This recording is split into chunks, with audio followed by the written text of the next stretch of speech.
Yeah, so someone is Yeah, monitoring it's the. live on YouTube. Mahesh, you can start it.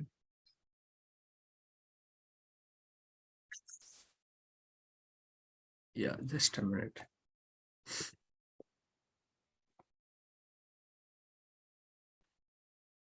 Yeah, so someone is monitoring the. It's live on YouTube. Mahesh, you can start. Sorry? YouTube, it's streamed. You can start now.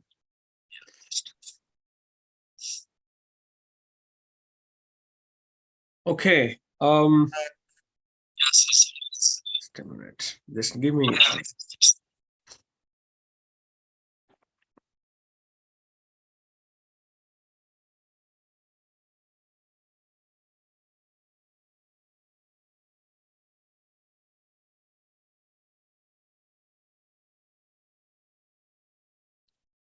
Uh, Welcome all to this Ambedkar lecture series talk by the Boston Study Group. Boston Study Group is registered under 501c3 as a non-profit organization dedicated to working towards a just and equitable society. We organize study groups, monthly meetings, lecture series, and other social activities in Boston area to create educational and organizing infrastructure to carry forward the Bahujan mission as laid out by the anti-caste philosophers, including um, Mahatma Jyotiba Phule, Savitribai Phule, Baba Sahib Ambedkar, Kanshiram. Our membership is comprised of individuals, families, students, scholars, academics, and workers who share our vision of equality and upliftment of people. We are particularly interested in creating support structures and working with students from historically marginalized backgrounds as a result of caste, gender. We are we are inspired by those who worked for human welfare and freedom, from Buddha and Sant Ravidas to Savitri Mai, Jyotiba Phule to Periyar and Ambedkar. Um, so today's speaker for the session um, is Anu Krishna. She is an associate with the Max Planck Institute for Social Anthropology. She received her Doctor of Philosophy PhD from Martin Luther University, Halle, Germany. Um, she got her bachelor degree in economics from Mahatma Gandhi University in Kerala, and she has got her MA, Master of Arts in Development Studies from the Tata Institute of Social Sciences based in Mumbai, and she received her MPhil in Development Studies from the Tata Institute of Social Sciences in Mumbai. Um, Her research focuses on the intersections of plantations, commodity chains, pesticide assemblages, and caste gender relations in the states of Kerala and Tamil Nadu in India. Her current research is on the convergence of pesticide toxicity and caste inequalities on spice plantations in South India. So, today's talk title, Caste in a Commodity Chain, the story of Indian small cardamom. Um, I don't want to take any more time to introduce this topic. I hand it over to Anu to introduce the topic and go ahead with the session. So this is how we'll do this. First, Anu will take the session, and then we'll open up for the questions and comments. So Anu,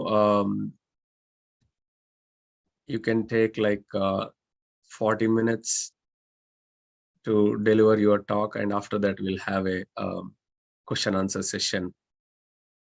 Thank you. Jai Bhim, everyone. Mahesh, thank you very much for that very generous introduction. First of all, I would like to extend my very special thanks to all the members of the Boston Study Group for giving me this opportunity to present my work today. Before I start, I would like to share my screen so you can see my PowerPoint.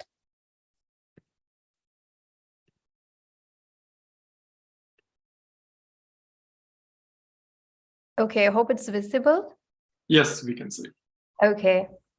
So on the 13th of February, 1938, while addressing the gathering of depressed classes railway workers at Monmouth, Babasaheb Ambedkar said, and I quote, "There are two main enemies for all the workers in this country, Brahmanism and capitalism," unquote.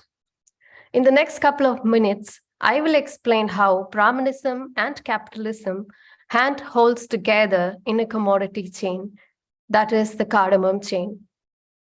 I refer to commodity chain as a set of all economic and social activities or relationships that go into the production, processing, distribution, and consumption of commodities, both consumables and non-consumables that we come across on a daily basis. Cardamom is one such commodity which has a very dynamic commodity chain. The production of cardamom happens in the cardamom hills of India, whereas it is consumed globally.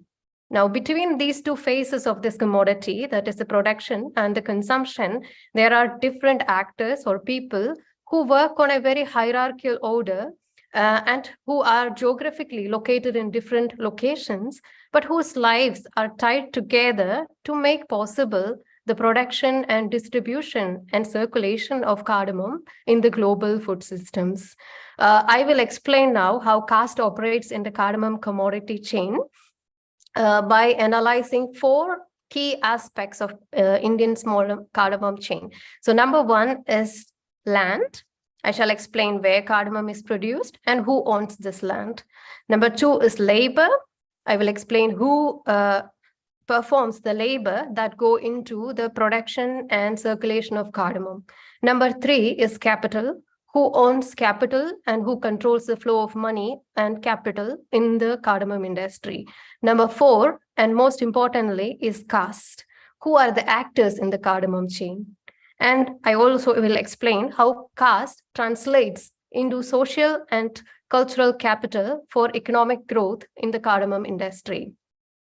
Before I start, I must say that the observations that I make here today are based on 1 year-long ethnographic fieldwork, which I conducted during 2018 and 2019, when I followed the spice cardamom from the production unit, processing centers to the exporting centers, and I worked amongst different actors from the plantation laborers to that of the top exporters of cardamom in India. So let me, without further delay, begin by explaining what is Indian small cardamom to you. Now, Indian small cardamom, I am very sure, just like what Mahesh said before, at least some of you might have it in your kitchen shelves.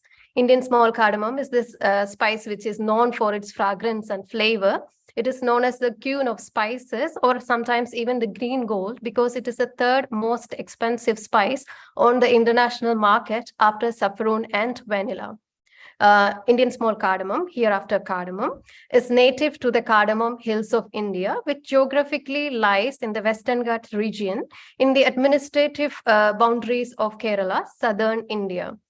Now, unlike any other spices which which are traded from the Malabar coast of the Indian Ocean, which is famous for the spice trade, cardamom occupied or still occupies a position of prominence because of its commercial value. Unlike pepper, for example, which was produced in larger commodities but fetched lesser prices, cardamom was always produced comparatively in lesser quantities but always fetched higher price. In the earlier recordings on cardamom trade in the Indian Ocean world, it is mentioned that cardamom was an integral part of the hill valley exchanges, meaning in the earlier times, cardamom was grown in the wild. It just grew in the wild, and it was collected by the indigenous communities like Mannans and Muduans of the Cardamom Hills, and then they brought it from the hills to the valleys of what is today Kerala and Tamil Nadu in exchange of various commodities. However, this pattern of trade associated with cardamom undertook a drastic change in the 1700s when the Cardamom Hills was annexed to the Travancorean kingdom. Now, naturally, with the annexation of the Cardamom Hills, the cardamom which grew in the Cardamom Hills became a monopoly of the Travancorean kings. Now, Travancorean kings had a special policy of monopolizing its spices in lieu of gunpowder and other weaponry, even with the in an exchange with the colonial powers like British. The monopolization of cardamom was so important to the the Travancorean kings, so much so that anybody who tried to sell or trade cardamom out of the royal channels were dealt with severe punishments like cutting off nose and ears. This was because cardamom was, escalated to the status of bandaraga or royal revenue. However, this sort of monopoly association of Travancorean kings with cardamom trade also undertook a drastic change in the 1800s from when the Travancorean kingdom or Travancorean kings lost their political and economic autonomy to the British colonial administration. Now, with grabbing the power over the Travancorean kingdom, the colonial British administration further upheld the monopoly of cardamom. This is precisely because of the economic importance of cardamom trade. Cardamom was so much important to the colonial administrators as well, so much that they instituted a special cardamom department, instated a special officer called the Superintendent Magistrate of Cardamom Hills, who had judicial powers to punish people who smuggled cardamom, plus a separate military brigade under the Nair regiment was sent to the Cardamom Hills to protect cardamom while it was being conveyed from the places of its production to the port cities from where it was exported. All these three measures were undertaken to promote and foster production as well as trade of cardamom. However, to the mid of 1800s, the monopoly was not very much rewarding to the British colonial administration. Therefore, they abandoned the monopoly over cardamom in 1863 by inviting influential European and Indian families, particularly Tamil families, to start cardamom plantations in the Cardamom Hills. So the very first cardamom plantation in India was established in the Cardamom Hills in 1894 by an Irish planter called John Joseph Murphy. Since then, until today, cardamom is grown on large and small holdings as a monocrop, usually a plantation monocrop.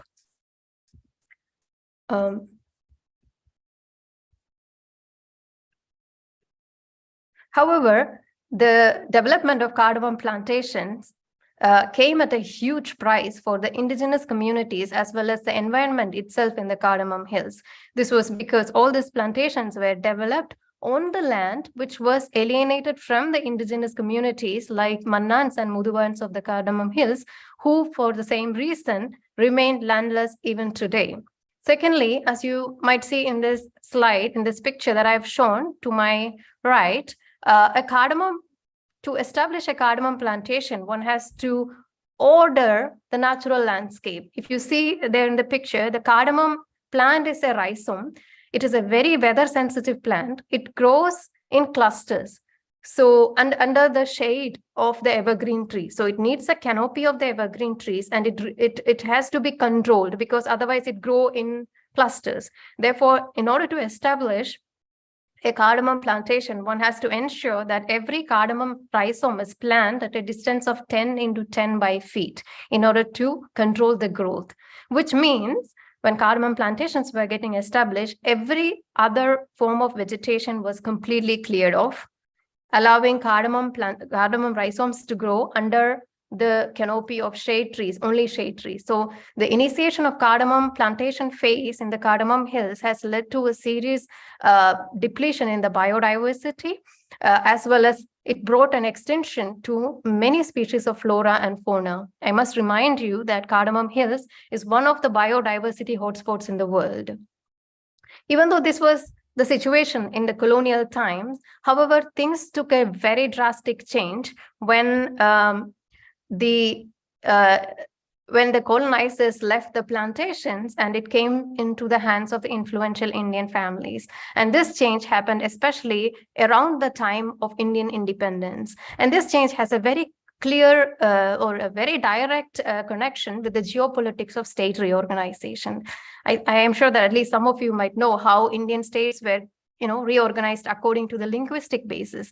And in the late 1940s, this region of Cardamom Hills was mainly populated by Tamil-speaking population, meaning if the State Reorganization Act of 1956 was to be implemented, by default, this region would have gone to Tamil Nadu. This certainly was a disadvantage to then Travancore and Cochin, which got amalgamated in 1948.